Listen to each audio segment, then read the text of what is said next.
We smoked some beef, we made some gravy and rice. Yeah, this was good. Everyday cooking, Dad, cooking every day.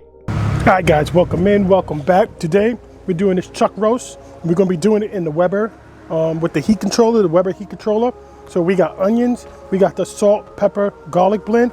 And when we go to put this in an aluminum foil pan, we're gonna put this beef consummate down at the bottom.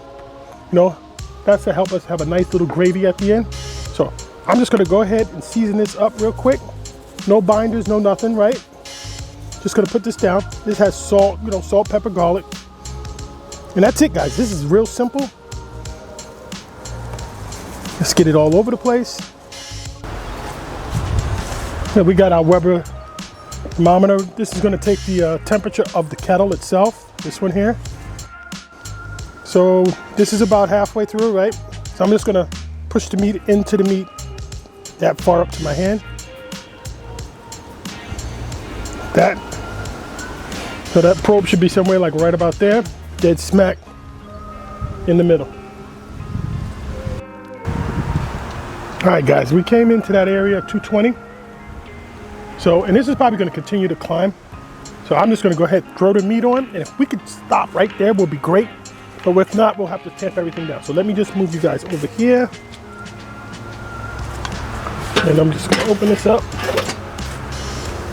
We're gonna put our meat down right dead smack in the center. Close this back up. And now we're gonna watch our temp. If we need to adjust, we'll close this up a little. So right now we're just gonna leave it wide open.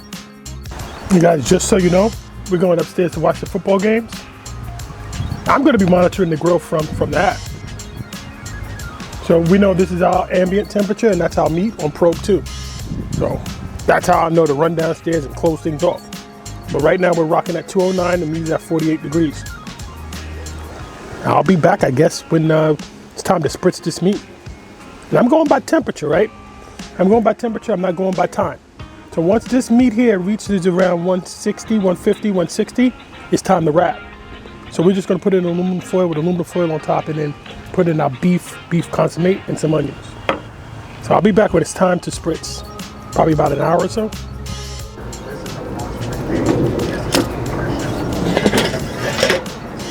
All right, this doesn't need to be spritzed at all. Let me bring you guys in a little closer. Move this back so you get sunlight. There we go. And here we are, we're at 250, 247. So we're probably only got about another half hour before we're gonna wrap this. Let me close this up. I don't wanna get our temps all off. So we'll be back. All right, guys, so it's been about hour and a half, hour 45 minutes since we last checked, and our meat has hit the stall. That's where the meat just kind of stays at one temperature and just doesn't move. So it's been about 25 minutes now. So now we want to push this meat through to like 210, 211, and we're gonna braise it. So we're just gonna wrap the meat up inside of this aluminum foil pan. Nice quick look at this meat.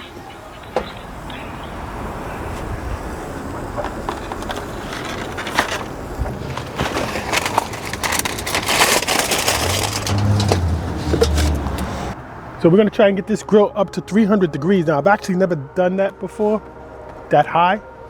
So I'm just gonna open this up. And guys, if I can't get it there, I'm gonna go ahead and bring it inside. So, and it's getting dark outside anyway, so we'll be back. All right, guys, so we were able to get our grill up to like about 325. And we cooked our meat about an hour and a half at that temperature. And our meat reached 211. And we brought it inside and we put it in the warmer in the oven. And we let it sit for about half hour, 45 minutes or so before we cut in. And this is what we got. All right, guys, so let's take a look. Should be a little steamy coming out. Let me do this side so we don't hit the camera.